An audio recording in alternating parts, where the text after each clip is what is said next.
Before we get into the video, please consider subscribing, liking, and clicking the Discord link down below. Lots of cool stuff going on down there as we basically talk about nerd stuff and whatever else. That said, enjoy.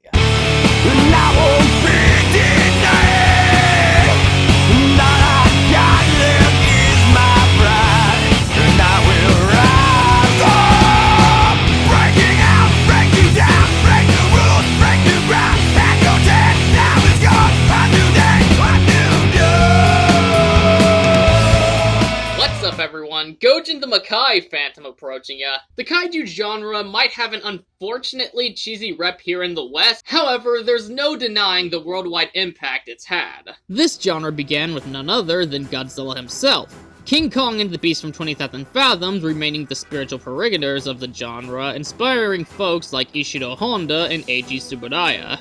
To this very day, there's still films all over the world emulating the style that formed in Japan, and that includes other parts of Asia. Yonguri, Pulgasari, to even D-War from the Koreas are often the first people think of, but in this case, we are looking at a film from Thailand.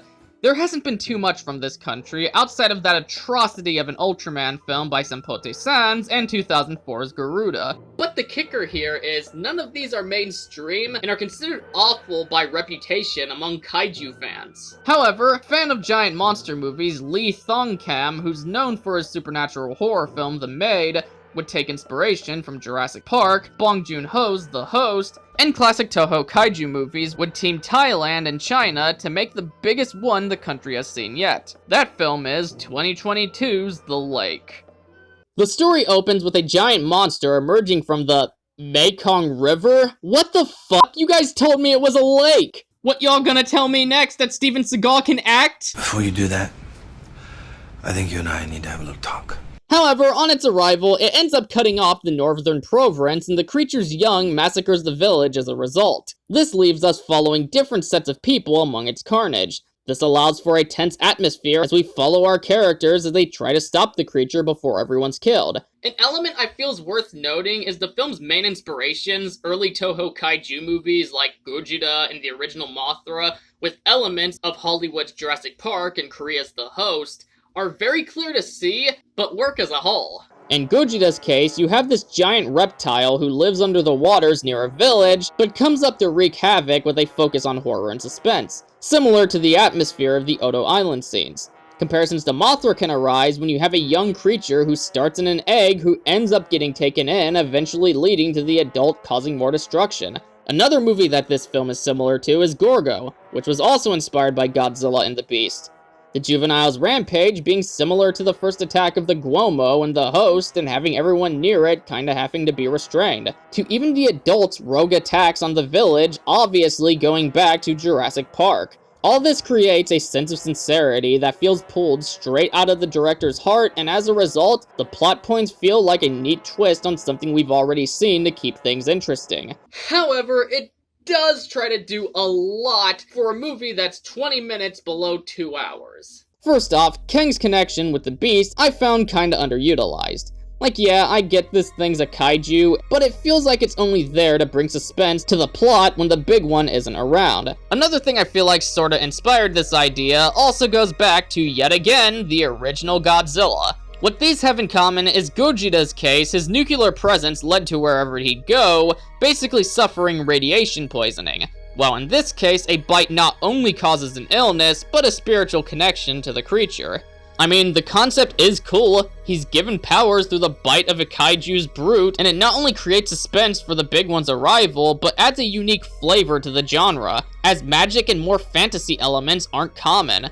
But it could have been explained a bit better in my opinion, considering it's not necessarily dived into mechanically, making it feel like its only purpose here is for a character arc and drama without much real means of justification. If it had more thematic weight, then it might have worked better. Make no mistake, clearly the intention here was for the viewer to have little understanding of what it is, considering the cast of characters don't know either, and take simple observations like Kang taking damage when the kaiju is attacked to notice. But with something like this, you'd think there's a payoff at some point to educate us about what we're seeing. Hey, GojiFan93 here, and I'm very excited to be on the channel. Thank you so much for having me. So when it came to watching The Lake, I've never heard of this film until I was asked to be on this video by Gojin is here. Pretty much the first thing that I would say with this film in terms of the story is it really wasn't that intriguing to me. It wasn't really entertaining. It was pretty much a basic monster plot. The one thing that I would say that was interesting was this supposed connection between one of the main characters with the monster, but that was really the only thing that was maybe somewhat interesting, and that could have been maybe played into more or expanded upon, but again, it wasn't really anything to write home about. Basically, I think the intention of this movie was to kinda do what Love Actually, or to compare with something I prefer, It All Began When I Met You did, but in a horror/kaiju setting, showing how a kaiju attack can affect multiple people intertwined in the here and now. But while even those could have benefited from a larger runtime, at least they knew to keep things simple. This movie has to keep focus on the cast of characters, fantastical lore, and kaiju rampage, leaving the product biting off more than it can chew.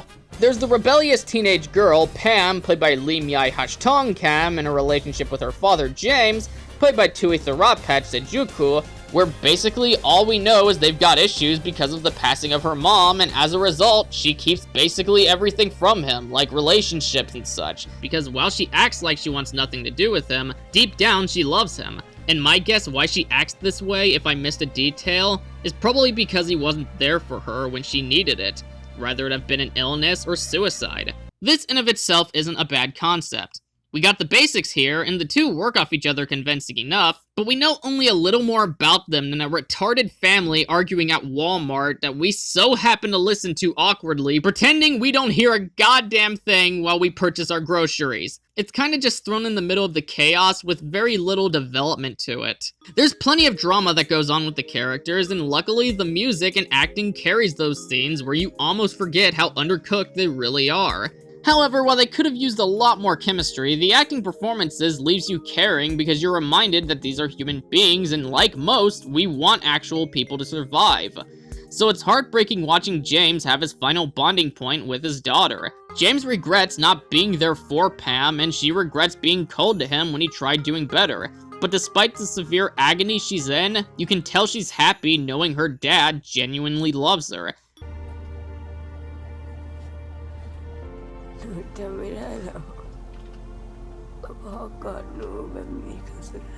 It fucking hurts. So considering how much weight was on the actors and composers' shoulders to make you care about these otherwise half-written characters, is a true display of talent.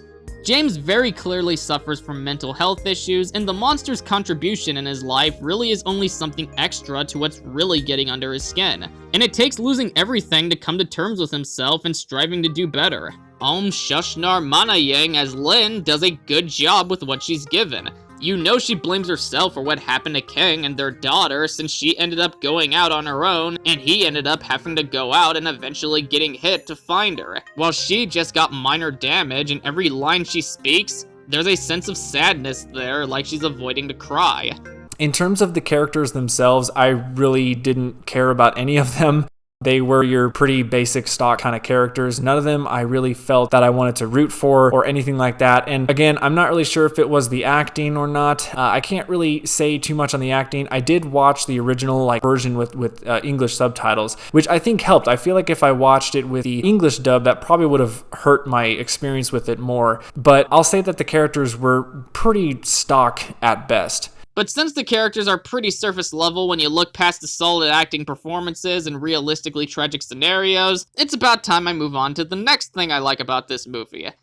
The theme that plays at the beginning ain't no Godzilla march, but may I tell ya, at this point in time, we've only seen glimpses of what this monster looks like. And this here brings in the appropriate suspense that says something massive is on its way, like Ezra Miller's tank getting dicked down by Andrew Tate's King Cobra in a prison cell. However, while Bruno Baragnano, I think, did an overall good job with the musical aspect of the movie, there are parts I think he tries a bit too hard where it just comes off overly dramatic versus what they actually were intending to do with it, particularly the build-up to the young one's arrival, and when they're asking victims of its attack questions.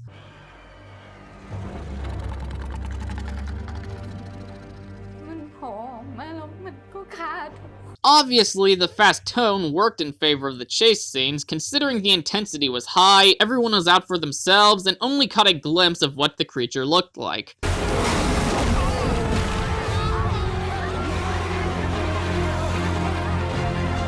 But I don't think there's a reason to have it so high-pitched before it even arrives, or when others are simply looking for info on it, as quite frankly, it hurts the suspense they were going for. But that's really the only flaw I found in the score. The calming, primitive music is something I didn't think I'd hear from a kaiju movie.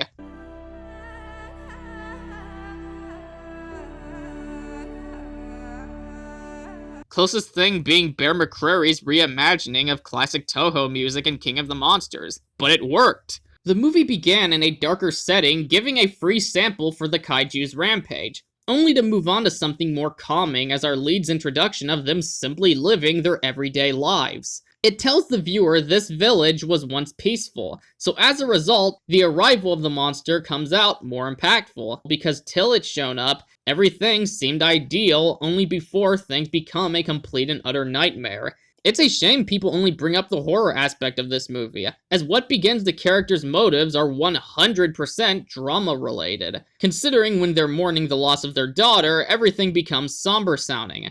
The scenes of Lin grieving over Kang are an example of the power it has, because it takes you into the grief to even guilt she's under, since she's under the belief if she wasn't arguing with her husband, everything and everyone would have gotten out okay.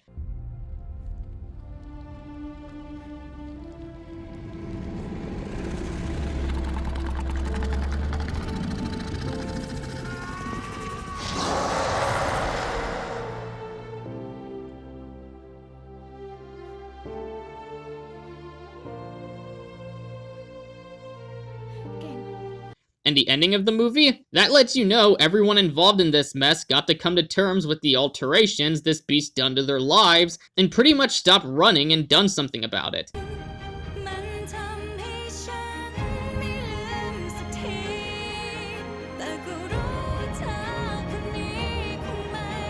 They're not afraid anymore, because in the end, James feels like he's got nothing left to lose, but also realizes sitting around crying isn't gonna get him anywhere. The music, in my opinion, was very background music. Nothing really stood out to me as like thematic motifs or anything like that. I honestly have already forgotten what the soundtrack was. Nothing popped out at me. So unfortunately, the music really didn't do anything for me. But let's move on to what got everyone's attention to begin with, and that being the beast and the incredible effects that brought them to life by none other than Jordu Shell, known for his work on Predator, The Mist, and another kaiju movie outside Japan, Cloverfield. From the beginning, it already feels like the core inspiration of this movie was Gojira, given how it began with a village currently dealing with a giant monster at their lake, and the bits of pieces we see before its arrival. This might be a result of the rain and dark setting, but in my opinion, that doesn't mean anything but solid directing, as we can see enough to know the beast has organic movements, and the display of the monster is shown on quite a grander scale than our protagonist. The camera at first is very shaky, but that's not a bad thing in this case. When it first shows up, our leads are running so fast in fear, they're only able to catch a few glimpses of what it looks like. And as a result, so are we, as we're put in their shoes of suspense. Kinda going back to that feel from the original Godzilla, where we're fed glimpses of the monster before actually getting a good look at it. However, to keep that going, it admittedly would have been a better idea not giving a clear look so little after. That said, once we're given a good look, it still looks state-of-the-art. Seriously, look at this fucker blink. This looks like those animatronics we got in the 90s era of Godzilla movies. The life in those things are straight up nightmare fuel. I also liked what they did with the baby. This isn't the first time kaiju media tackled horror, considering the original Godzilla film very clearly counts as such, and even Cloverfield exists. But it leads to some interesting deaths that otherwise haven't been seen in movies of this particular style. Really gives off that feel they wanted to bring back that darker edge Kaiju Eiga had, but on their own terms. Almost feeling like a traditional horror film, but mixes that with kaiju stuff so well, it ends up unique in both aspects, if that makes sense. and that small one's presence brings a sense of variety that the style of the movie. I feel like this is what Godzilla 98 tried to do with the babies and ended up falling short on, and its humanoid design and way of approaching things almost draws elements from Toku properties outside of Kaiju Eiga while drawing bits from the host. This kinda goes back to the difference in monster design from the Adult and Offspring and Mysterious Origins as well, because as Lee Thong-Kem stated, they basically just combined a bunch of different creatures you'd find in the lakes such as fish or crocodiles, and it's reasonably only know bits and pieces about them, considering they just randomly shown up out of the blue. So naturally, you can't just pull an explanation out of your ass about what it is. This is yet another similarity you can draw back to the host, given the similar handling of design and origin, but executed in their own way. Of course, there's points where CGI is used, but for what they've had, it looked good. The chase scenes are fast, and the flesh of the beast looks like it came straight out of the water. In terms of the creature and the special effects, that is actually the one part that was really good about this film. The fact that the monster actually looked very real in the scenes where he was CGI, but like there were spots where I actually couldn't tell whether it was like a puppet or a guy in a suit or whatever that was in some scenes. It looked really good, and the monster design was pretty awesome. You know, it was like a lake-like creature, so I definitely got vibes of creature from the Black Lagoon. The roar, though, on one hand, sounded very similar to, I feel like, King Ghidorah from Godzilla King of the Monsters.